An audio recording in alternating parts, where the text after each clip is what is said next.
a little red flag used to always go off in my mind when everybody was agreeing with me. Because, there's bound to be other opinions, there's bound to be other ways of doing things, whether they're better or worse. Well, we don't know if we don't throw them out there to be discussed. And I saw a post from somebody the other day on LinkedIn about leaving Twitter or X, and in all the stuff that's going on, and therefore they've left Twitter. And all of the people who responded, and they got a lot of respondents, had said, yes, I agree, it's terrible, yes, I agree, we should leave. And I sort of added to the timeline saying, well, actually, for me, that's almost a reason to join. Welcome to the Balanced Ambition podcast. I'm your host, Matt Southam. Here, we delve into candid conversations with entrepreneurs, exploring both their business journey and their secrets to maintaining mental well-being. As we navigate the balance of ambition and inner peace, I hope you find insights, inspiration, and invaluable takeaways in every episode. Thank you for joining us. Hi, Paul. Welcome to the show today. Let's kick off just so we can learn a little bit more about you and your background. So, give me some insights into what got you to where you are today. Oh, Mal, that's a good question. Quite a circuitous route from leaving a poly, now a university, with a drinking man's degree, a 2-2, and heading to Tenerife to sell timeshare. So hopefully nobody who's watching or listening is unhappy with timeshare. Came back with my tail between my legs, having ended up owing the company I was working for more money than they paid me. But then I got into the sales and marketing area. Fast forward from PLCs to corporates to private equity owned organizations. I largely, and it might sound a bit mad, but I didn't see myself as hugely ambitious. I just did the best I could and cracked on. And then suddenly I got promoted, and one thing led to another, and I got promoted. And before I knew where I was the sales and marketing director at a subsidiary of what's now Travis Perkins, but was then BSS, as a sales marketing director for a £200 million business. And I thought, I can't wing it to the next level. And I had the great good fortune to be made redundant, which might sound mad, but that happened. And then I took a year off and did an MBA.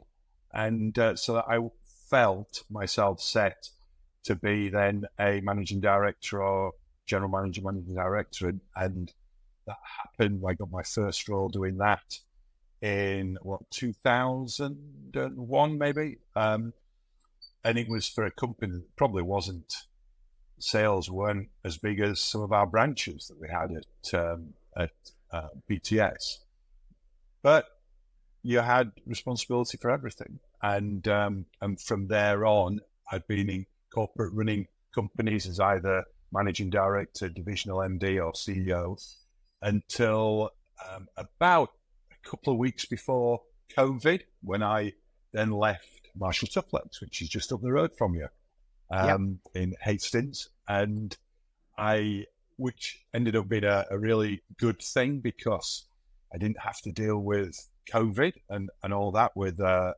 lot of people, and they did an incredible job through COVID, so my hats go off to the team there.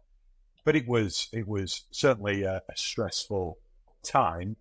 I actually had about 4 projects to do in consulting in the manufacturing sector largely. One in China, one in India, and a couple in the States. So that all went to shit when COVID happened. Luckily, I'd been, successful over the years, so we actually ended up having quite a good COVID. My mother lived with us in our house, and it was great weather, and enjoyed that. We tried to do a buyout of a company within quite a big national group, or international group actually, and that went as far as to the VCs. They looked to back it, but then the chief executive of the organization said no. So that got pulled. So then in that summer, I was looking for something to do, and I can't really quite remember whether I approached Vistage or whether Vistage approached me. And then I really got involved in that. And that's probably the cornerstone of what I do now, is with Vistage as a peer group organization. We have monthly meetings, and I also coach MDs and CEOs. I also have a consulting business still that I do bits with, not quite as much as I used to, because it drives me mad when I come up with these great plans and people don't implement them, however much they've paid me. So I'm not doing quite as much of that as I used to. And then I sit on a number of boards. I chair some companies, and so I have what they call a portfolio career now, which is just fabulous because my days are very varied. My clients are hugely varied, from an actual rocket scientist to retail, to doctors, to hospices. It's just fantastic, absolutely fantastic. Yeah, you said in there that you were lucky, you were quite successful, but I mean, do you think luck was part of it, or what do you think some of the cornerstones of becoming successful? Yeah, that's a good question. Probably also lucky that I was 55 and the pension, and so I had a very good pension. I have a good pension, so I could, if I'd chosen to, retire. Not a lot of people are in that fortunate position. Now, if I'd have been 50, then my savings were okay and that sort of stuff. But I wouldn't have been quite as willing, or I wouldn't have been willing to actually sit back and think, actually, I want to do something different. I would have jumped and tried to get another executive role in an organization. And I think that's where the luck comes. So, yeah. Yeah, I guess, there was that opportunity for you to be able to diversify or I guess have better options or more options as to what you wanted to do. And has that allowed you to sort of follow a passion as such? Although you're doing work, you're working, actually you enjoy what you're doing. Absolutely. It is a passion now, and I don't work with anybody I don't like. Full stop. I don't have to anymore. And so I don't. And that's quite releasing. I also, put things into my diary. People don't really put them into it. And so despite being quite busy, it's busy because I've chosen to be, rather than, you're running from crisis to crisis or that side of things. And so it's just unbelievably stimulating. The different challenges that different businesses within different sectors and different people are so interesting. I guess once upon a time they used to call me a nosy bastard, and now I guess curiosity is the business superpower. It really is, isn't it? Asking questions, being curious. I try and treat every day of mine a little bit like a beginner, because there's always something to learn. And, we've probably seen a transformation over the last year of the sort of vulnerability amongst business owners and asking questions and, accepting you don't know it all. Whereas if you go in the past, that the boss was the boss and what they said went, and that was it. But actually, it's good to be curious now. It's good to ask questions. Yeah, I've been incredibly lucky throughout my career, in that I've worked in massively different material sectors. So I was in wood, I've been in metals, in plastics, in foundries. And I say lucky because I've not known the product, I've not known the sector often. And so you go in to an organization and you have to listen, you have to learn.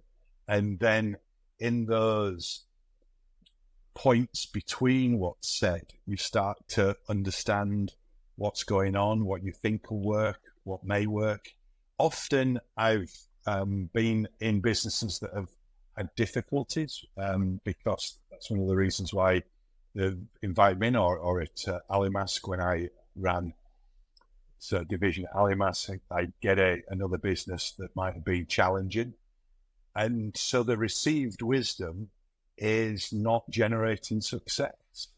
And therefore having or not being part of that received wisdom and being able to ask the questions, sometimes find the rebels who had always been saying on the side, well, we ought to be doing this, we ought to be doing this, and give them a little bit of power and access, and then start to do things a little bit differently.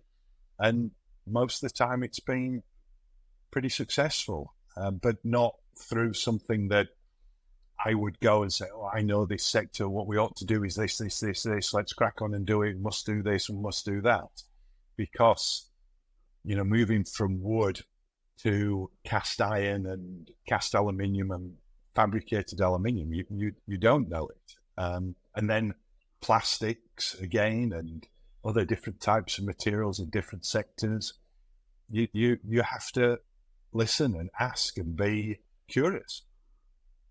Yeah. And I guess that sort of, breaking the status quo, almost coming in, not knowing too much, but knowing about another sector allows you to transfer some of the great ideas that some sectors do that other sectors just haven't caught up with. I mean, I hear those sort of stories where actually, large companies try and employ, leadership roles from different sectors to try and bring in that expertise, because otherwise you do get stuck in that, this is the way we do it because this is the way we've always done it. And that doesn't always lead to the results that someone wants to get. I think that's very true, Matt. But I also think it's a balance, because there's also understanding the heritage within the sector, within the organization. Because a lot of organizations have X factors. They might have not be particularly successful at this point in time, but part of their future success could be allying to some of their past success as well. And so I think there's always that balance in play. It's never right one way or another. But I think it's very, very important to get to understand the organization and what the people in it and what the people outside it think about it and what they value and what they don't.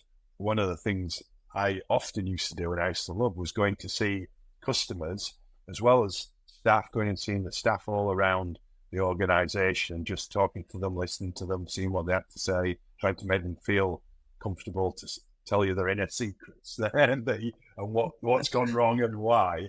But also customers are only too happy sometimes to tell you all that. And certainly in a couple of companies, I would say all we did was do what the customers suggested that we ought to do. And it ended up being really successful. So sometimes it's not rocket science.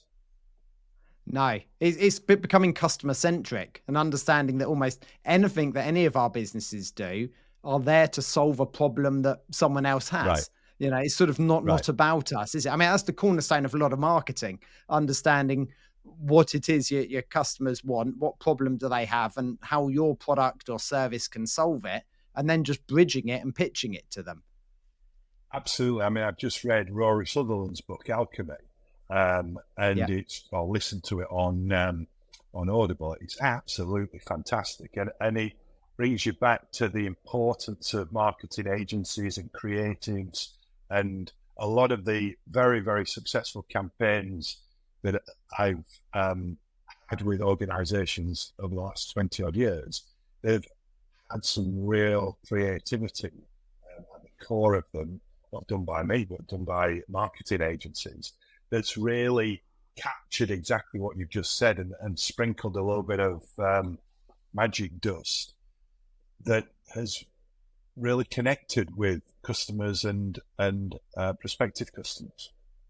Yeah. I mean, I guess my next question is that is sort of one part of the battle of, your marketing, you're getting a customer in to buy from you. But I know you work a lot with teams and people and things like that, because I often think that's one step, but then the service that employees provide to someone, that can make or break a company as well. You can have a great product, great marketing, but actually you need everyone working together on the customer service side there. And often that comes from the top, doesn't it? That the leadership, it trickles down through.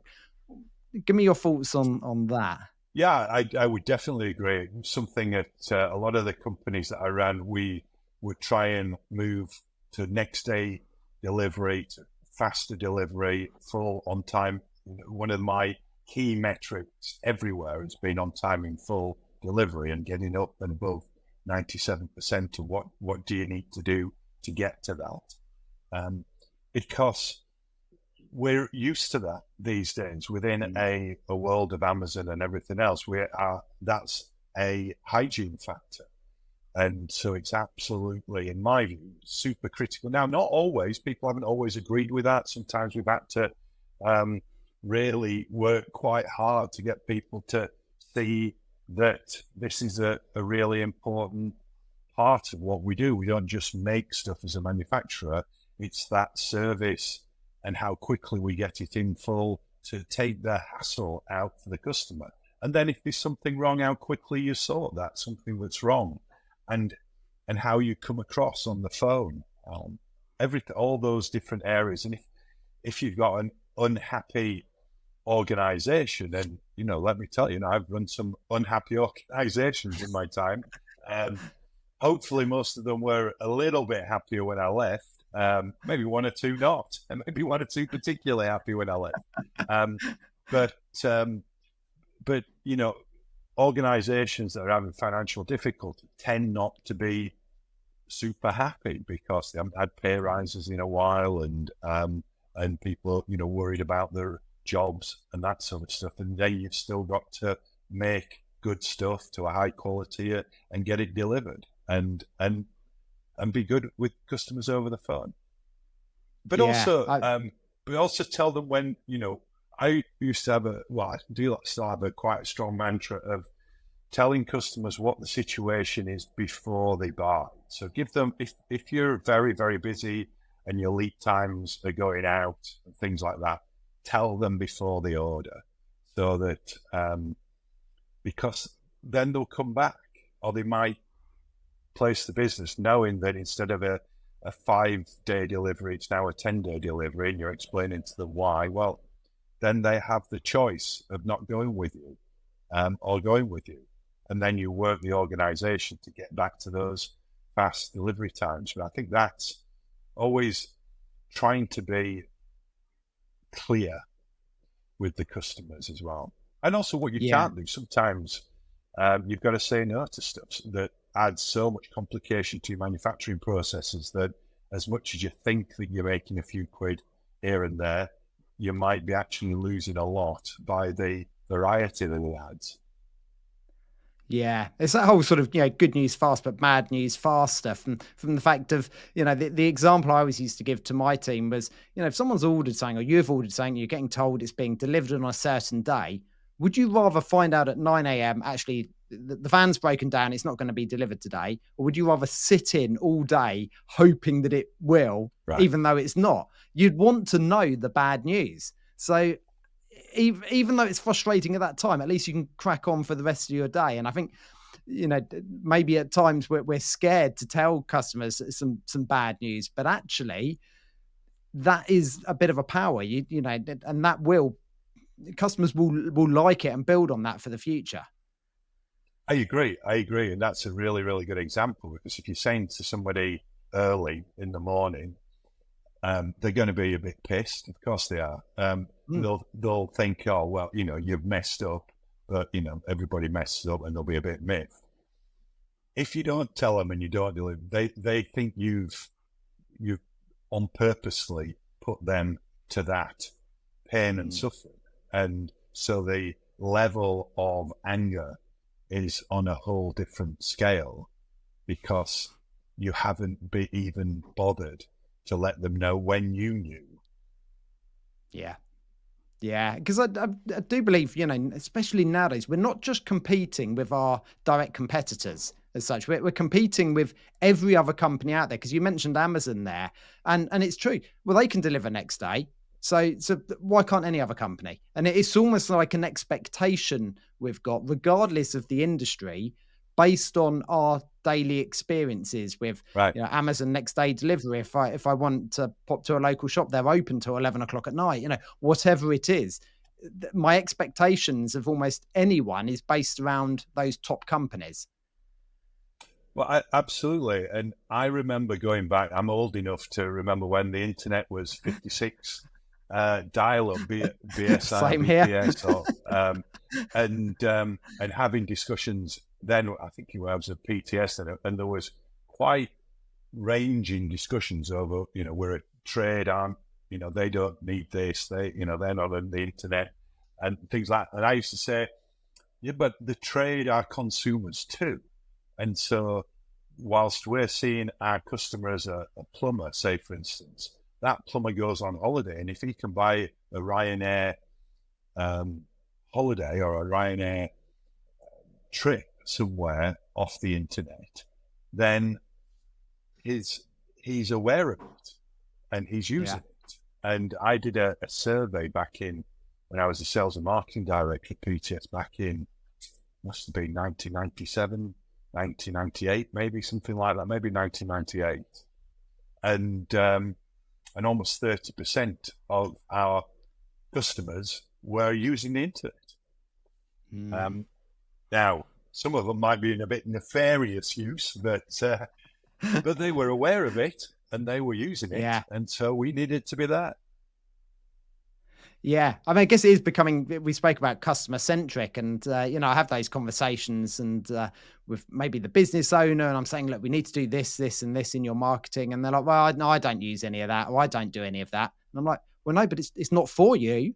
You don't buy from your own company or you don't need to, this is going out to other people who don't operate like you. And I think, that again, asking those challenging questions. I always find, there's that fine balance between, I guess, challenging the business owner's perception and not wanting to get thrown out of the office and banned. But, and that's part of, I guess, the role of consulting, managing and supporting leaders and business owners. I think it is. And certainly I like to work with people who want to be challenged and are asking to be challenged. If you're not, I'm probably not the right person for you. And I can remember one of the best campaigns that I was ever involved in, and we're still, doing it a lot at Marshall Tufflets at the moment, is on recycled and reassuringly recycled. And I remember the agency coming in and showing us all the different bits that they'd done. And there was some good stuff in there. But I said, so what are you not showing us? What radical stuff did you do that you thought, they'll never go for that? So we'll just put that aside. And they sort of laughed. They went out into the car and they came and it was fantastic. It was absolutely some really fantastic stuff. I said, right, okay, well, let's go with that. And, I think they were self-censoring, the creativity because, we were, it's a plastics company, not particularly sexy, but we were wanting to be radical. And they came up with some, fantastic stuff. And I think that really is important because exactly as you said, you are not your own customer. Or if you are, you're only one of, 36, 56 or however many, 106 of character types that there are. And so you need those creatives to explain how to get to those other people because the only person that you strongly understand that it's going to click with is you. Yeah. It's me. Yeah, I've read a book and I can't remember what it was, but in there, the concept was, when you get the client brief, you spend 80% of the time following the brief of doing what they've asked. And then the other 20% of the time actually doing something slightly different, slightly away from that. What'll work. do want to work. And I actually think that's a really good way to approach it. You can't just, if the client said, oh, this is the brief, come and deliver on this, and you turn up with something completely different where you're out the door. You've got to often deliver what they've asked for. But by the way, I've also got this curveball. And often it is the right idea. Yeah. And I think that's also very important with the levels that you're dealing with, because I think it's incredibly important for the owner to be involved in that discussion.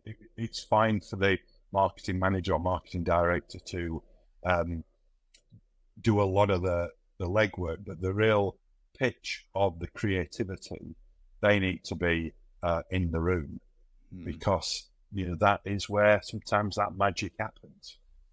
Yeah.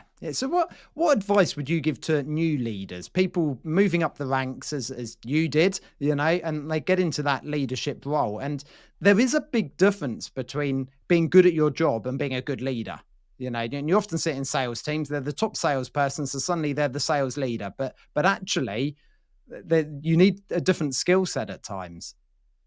You do. And I remember a chief executive that I used to work with, really good guy, but he had a bit of a mantra that used to drive me mad, which was the best salesmen don't always make the best sales managers. And I used to say to him, you're right, but you don't promote the worst. No.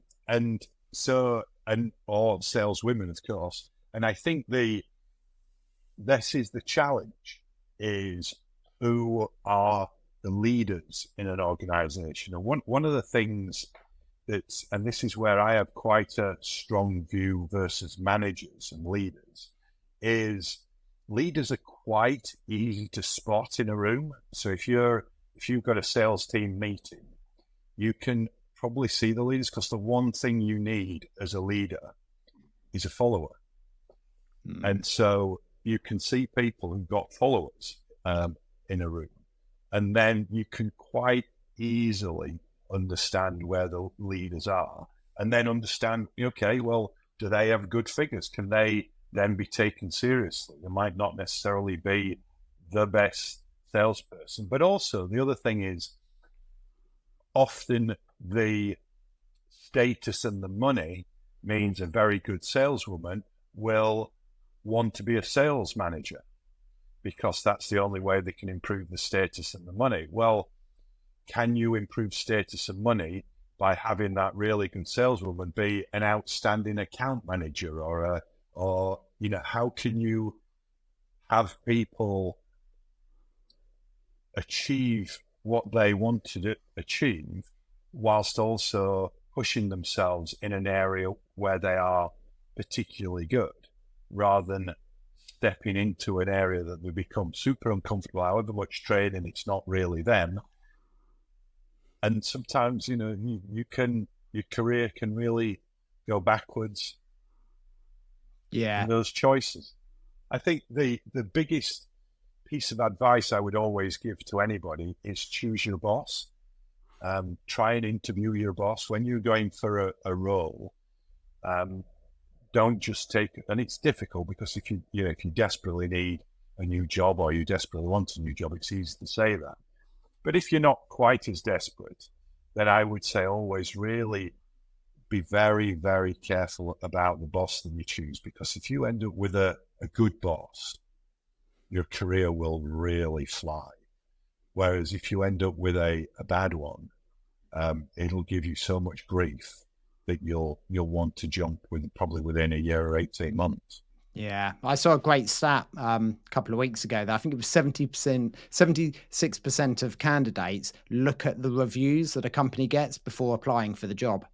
And I think that says a lot, because actually you do want to work for a good company, and recruitment's hard at the moment. We know that. We speak to any business owner, getting the right people can be tough, but equally it's because there's lots of opportunity out there. So I think, it's very joined up, but having a great company and great leaders will enable you to get better people, and people will want to work and progress in their career with you. I think that's true. We had a fantastic speaker on recruitment at our Vistage group about 18 months ago. Lucy James from Quash, and she was talking about making sure that the chief executive of an organization had a very good LinkedIn profile. Because also a lot of recruits look at the owner of the business's LinkedIn profile to check out the company and the organization, and just quite how much of a vibe do you get from that? Well, that's something that you have a lot of control over. That can be really, really good. But a lot of people would have no idea. You might, when you are interviewing somebody, you might be looking all over their LinkedIn, but you forget that they're looking at yours as well. Yeah, that's a really interesting point. I guess that leads on to that personal brand that, you know, we're seeing lots of leaders and owners sort of attempting to build, I guess. And I always say everyone has a personal brand because it's basically your reputation, but you might as well try and influence it as much as you can by putting out the content that relates to what you do and your personality and the way you see the world. And LinkedIn's I guess the perfect place for business owners to do that. I mean, you put out a lot of content. What's your thoughts on that? Yeah, I mean, I love LinkedIn. If I was retired, I'd probably still be doing LinkedIn. I love the connections, the discussions, the challenges, the learnings. You know, I don't just post on LinkedIn, but I read a lot of other people's stuff that's really, really good. I mean, it's how we came to meet. Yeah. So I really, really value it. And I enjoy posting because I've always got an opinion on something. So I'll just be, I could have 2 or 3 opinions in a day, and then I'll write 2 or 3 posts and put them on to schedule them. Or I'll be in the morning and think, oh, I haven't done anything, I haven't posted anything, I can't really think of something. And so then I'll run through my LinkedIn timeline for a while until I see something I think, oh, that's really interesting, and then I'll share it. Or if sometimes I'll put a poll on just on something that's in the news and think, oh, that'd be quite interesting as to what people's view on that is. And so there's just a real multitude. I think probably maybe once a week I'll do something on Vistage regarding. The rest of the time it'll just be stuff that takes my interest. I did one this morning on diversity, and particularly how incredibly positive having two women on a board is to the profitability of an organization. And there's masses of data about that now. And because I think a lot of my audience are SME business owners, they might not necessarily be aware of what the latest Harvard details or things like that are. And it's really, really interesting and really strong that this, you know, and people are thinking, oh, it's tick boxing diversity. But it's not. It really, if more people you have that think differently, that think not like you, but like other people and not like other people that are on your organization, you've got so much of a better chance of getting to the right decisions. Yeah, I saw that post, and I was going to mention it because when you were talking about the salespeople, and I think you said salesmen or saleswomen, I was like, yeah, exactly that. Because actually, diversity in your board and your leadership team can be key, because we all only have a lot of the time. I think our opinions and that are just formed by our own experiences. So it's not that our opinion's wrong, but it's that we've formed it just based on our experiences, and other people's opinions, they're different because they've had different experiences. But actually, if you can bring that together, it's not that we're disagreeing with people. We've just had different experiences and we can learn from them. That's sort of my take on it, because I don't always agree with everyone and they don't always agree with me, but that's because of the experiences we've had. And I love to almost disagree with someone, and then 24 hours later, when I've processed it, I go, actually, I can see the point now. Yeah, I definitely agree with that. And, a little red flag used to always go off in my mind when everybody was agreeing with me. Yeah. Because, there's bound to be other opinions. There's bound to be other ways of doing things, whether they're better or worse. Well, we don't know if we don't throw them out there to be discussed. And I saw a post from somebody the other day on LinkedIn about leaving Twitter or X, and all the stuff that's going on, and therefore they've left Twitter. And all of the people who responded, and they got a lot of responders, had said, yes, I agree, it's terrible, yes, I agree, we should leave. And I sort of added to the timeline saying, well, actually, for me, that's almost a reason to join. Is if people aren't thinking the way I do, or they're thinking really differently from me, that, I want to hear that. I might not like it. It might be very uncomfortable. It often is uncomfortable. But I'd rather hear it and dismiss it than not know it even existed. Yeah. I mean, social media is an interesting one. I mean, because do we get sort of the reassurance or the backing of our opinions based on the people we're following and the people that are following us, rather than hearing those other voices? And social media, I mean, LinkedIn actually I enjoy because I get a really wide variety. On some of the other platforms, as soon as you've engaged with one post, that's it. You get shown, all of those, and it almost, it's I think it's the bias, the information bias that we get based on our existing opinions, which are based on the experiences we've had. So yeah, I agree. Actually, you almost want someone to, disagree or put another idea together or a different way, because quite often a lot of it is just subjective. Absolutely. The one thing that I am absolutely sure of is almost every idea I have, every view I would have, every suggestion I would put forward, it can be improved. But it's not improved by somebody that thinks exactly the same as me, because that's just the same. Yeah, I've seen that when actually employing people, certainly into senior roles. It's very easy to employ someone a bit like you, because, a lot of my friends are just like me, and we get on well and it's great. But actually, I want to employ someone who's different, because they will be able to almost plug the gaps, the weaknesses that I've got, and work in other ways. I work in the creative industry. Actually, the people who support me best are those who are great with a spreadsheet, because I don't want to look at a spreadsheet at all. So there's no point in employing someone else who hates spreadsheets. So yeah, I want to work with people who can bring and plug those gaps, and that is just that, having that diversity amongst your workforce. Yeah, Matthew Syed wrote a phenomenal book called Rebel Ideas, and it's all about cognitive diversity.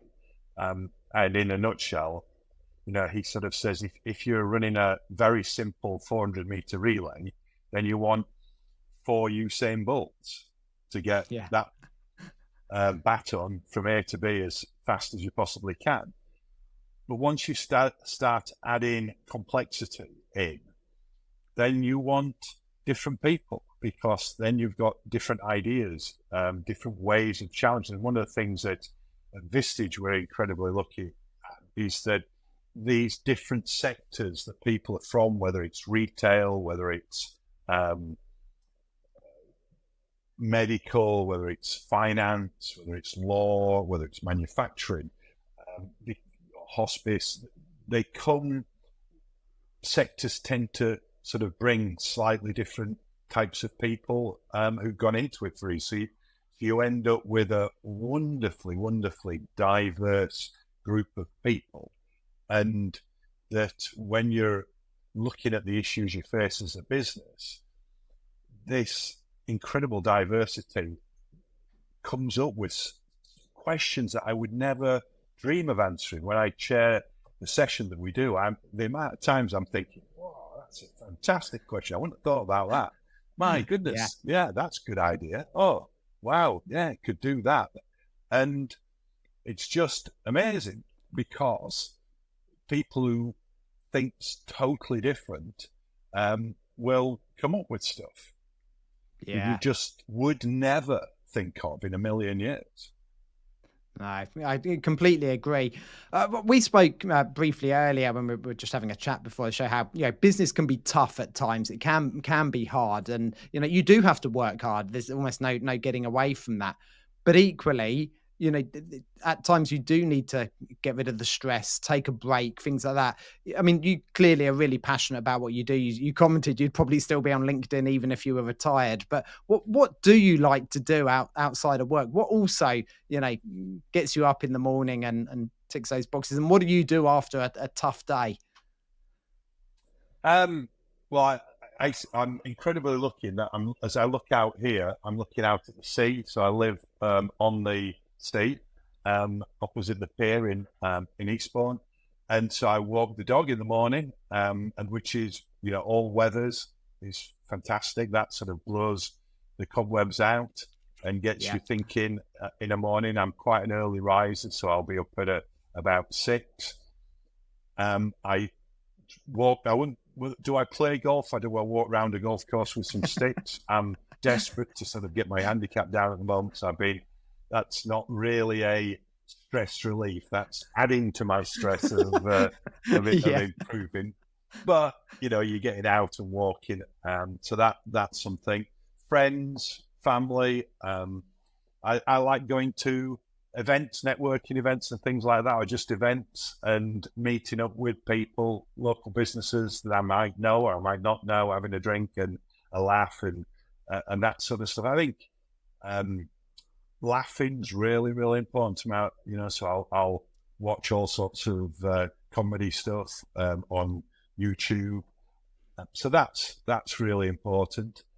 I think it's a difficult one for a business owner or even somebody running a business. And I know, at times I get very stressed, and only in hindsight did I often do I know that it impacted people. I remember talking to somebody at the IOD after I'd left Marshall Tufflex and was doing my own thing. And she was saying, "Oh, I never realized you were such a nice fella." And I was like, "But I've known you for a few years." And she's like, "Yeah, but you were a bit of a dick before." And so, which was probably true. So sometimes you don't realize yourself that stress is having an effect. But similarly, I quite liked something that the former chief exec of Google said recently, and he said that they'd focus so much on the lifestyle and the balance that forgot how to be winners. And I think that really struck at me, thinking, oh, that is interesting. And so I do think that's a very important question that you ask, because it's a lonely, lonely place running a business, especially if it's your business. Who do you go for advice? Who do you knock things around with? Who do you bitch to? Or who do you say, moan about to? Because everybody's got an angle, whether they're inside the business, whether they're investors. You don't want to burden your family. And so it's difficult. It's really difficult. And I think it's really important to have somebody outside the business and have that too. And also that question, what do you do? It's important to have something where you can relieve that stress and ease it out and think clearer. Yeah.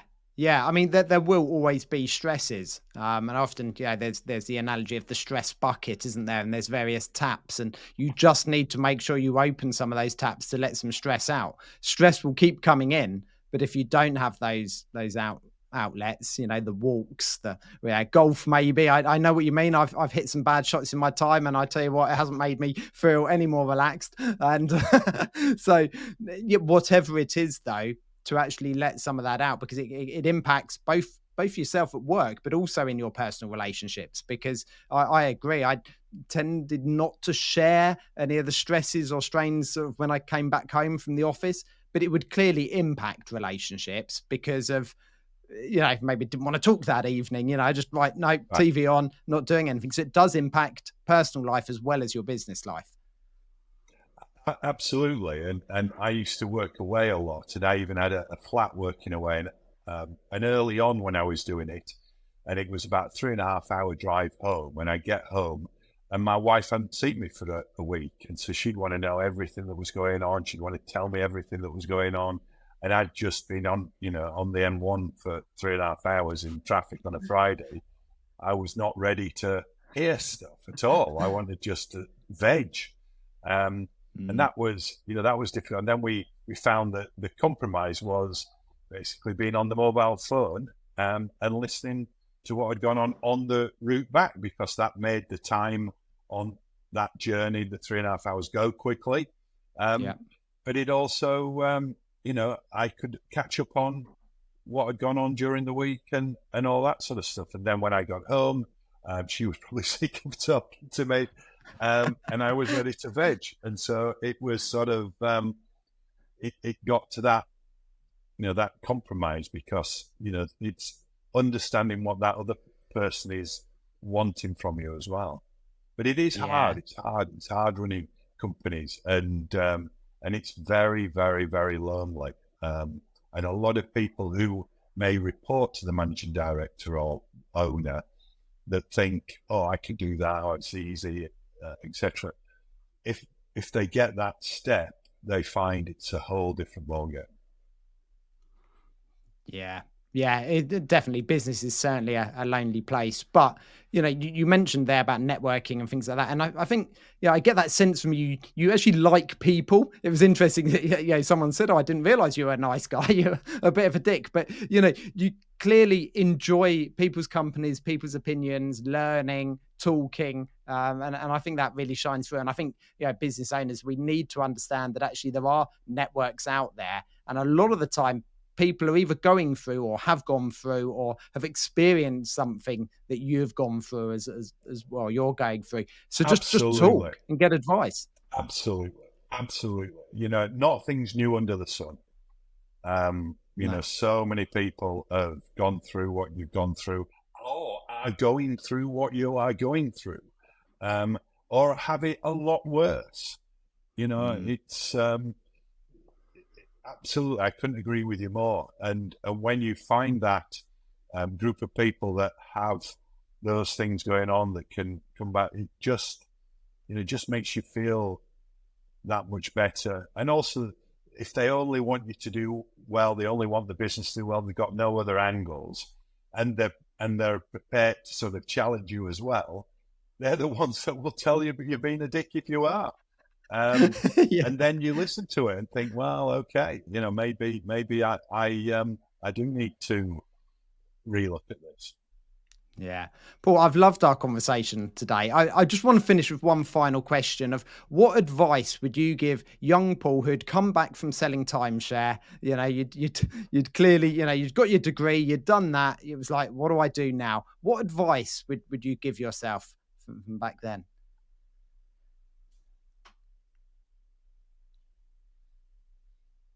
I think I'd go with the thing that I said earlier.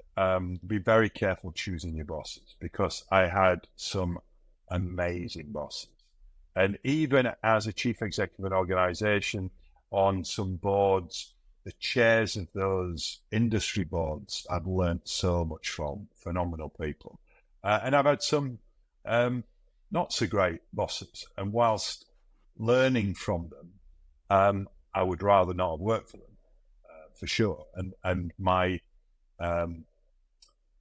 I as a person and my career will have certainly stagnated and been less enjoyable directly down to those bosses. So I would go with that, really deeply feeling. And I saw some data from the States, but we're actually worse than the States over here, and it said that something like 32% of people would forego a double-digit pay increase for their boss to be fired.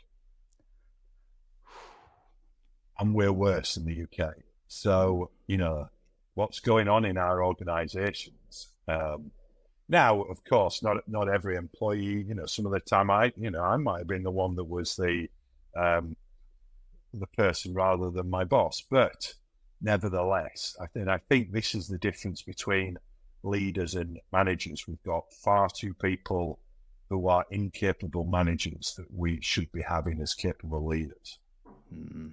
I love that. And that insight into, well, that stat, is quite a shock. Paul, thank you so much for joining me today. I've loved our conversation, and wish you all the best with all the businesses you're working for. And I'm sure, one day you will retire, I'm sure, and you'll stay on LinkedIn. Until that point, keep putting out the great content that you are, because I enjoy it, and I know lots of other people do. So thank you once again. Thanks, Matt. Been great. Thank you for tuning in to this episode of the Balanced Ambition podcast. I genuinely hope the stories inspire you as much as they inspire me. If you found value in today's conversation, please share it with a friend. And remember, by subscribing, you won't miss an episode, and it would truly mean the world to me. Stay balanced, and I'll see you next time.